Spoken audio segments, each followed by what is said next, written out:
नमस्कार दोस्तों, विशाल आयुर्वेद अमृताराम में मैं डॉक्टर विशाल शिवरे आप सभी का सहृदय स्वागत करता हूं। दोस्तों, आज मैं आपको मृत लौह की परिभाषा बताऊंगा। मृत लौह किसे कहते हैं?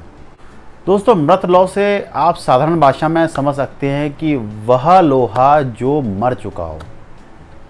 ये एक साधारण परिभाषा है जो व्यवहार में दिमाग में आती है सुन के कि मृत लौह ये हो सकता है, और वैसा ही है। इसके परिभाषा रस तरंगिणी में एक अलग तरीके से इसको परिभाषित किया गया है।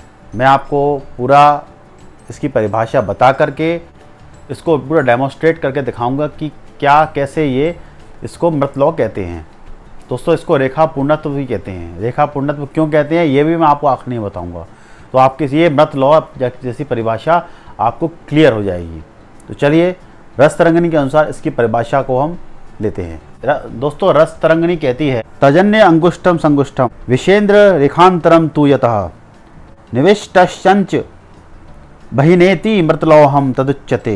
और इसी के नीचे दूसरी परिभाषा जो मृतलौह की है, मृतलौहम पुटे धमातम ताराज्याम ध्वंसयतम न त्वाजे तांत्रमानम व मृतलौहम तदुच्यते। दोस्तों, किसी भी धातु भस्म या लौह भस्म, विशेष रूप से इसमें लौह भस्म की बात की जा रही है।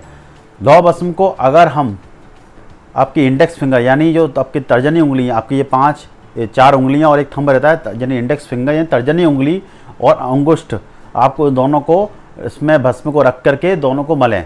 मलने के बाद जब आपकी इसकी रेखाओं के बीच में अगर कोई भस्म रहती है तो उसको हम मृत लौह भस्म कहते हैं। मृत लौह यानी लौह इतना पाउडर इतना फाइन हो चुका है जिसमें इसके पोरों में धस जाता है। तो विशेष रूप से यही इसका अर्थ है। जब ये भस्म जब अपनी रेखाओं के बीच में इस पोरों में आ जाती है, उसके बाद वो ना हटे, कपड़े से पहुंचने के बाद भी ना हटे, तो उसको हम मृत लौह कहते हैं, यानी रेखा पूर्ण कहते हैं। रेखा पूर्ण भस्म, रेखा पूर्णत्व इसलिए कहते हैं कि रेखाओं जो अपनी पोर होती, पोरों की रेखाओं में घुस जाता है, तो इसे रेखा पूर्णत्व भी कहते हैं।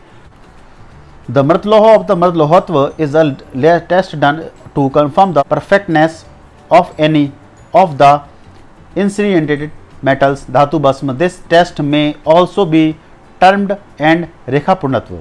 देख सकते हैं पूरा लिखा हुआ है इसमें।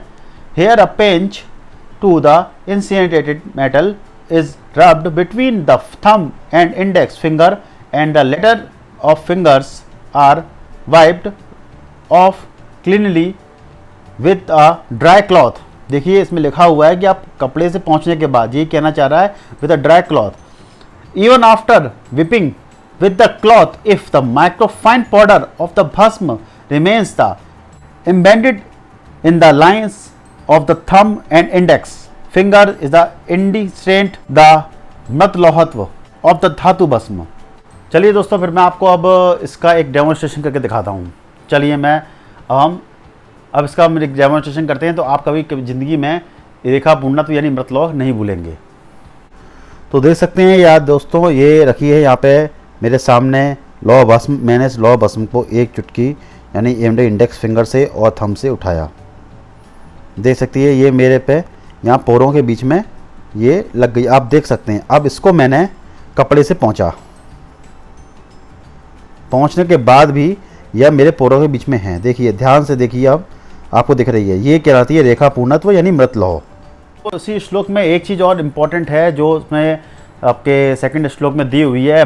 मृत लौहम पुटे धमात त्याजनम सुतम त्याजे मानतरम मानम मृत लौहम तदुच्यते। इसका अर्थ ये है, धातु भस्म को, किसी भी धातु भस्म को समभाग में अगर हम सिल्वर यानी रजत को लें और उसमें मधु मिला करके अगर अग्नि में धमन यानी तीव्र अग्नि देने पर दें, उसको मूषा में रखकर उसमें तीव्र अग्नि दें, और तीव्र अग्नि देने के पश्चात जब वो शीतल हो जाए, ठंडा हो जाए, और उसमें जो सिल्वर यानी रजत का भार अगर ना बढ़े, उसमें वृद्धि ना हो, तो उस धातु भस्म को मृत लौह भस्म कहते हैं। ये इसकी एक अनुसार परिभाषा है। अनुसार परिभाषा है, बहुत सारे प्रैक्टिकल्स करने पड़ेंगे, मूषा को गर्म करना पड़ेगा, वो अभी हाल फिलहाल संभव नहीं है, कभी आपको किसी डेमोन्स्ट्रेशन में दिखा दूंगा।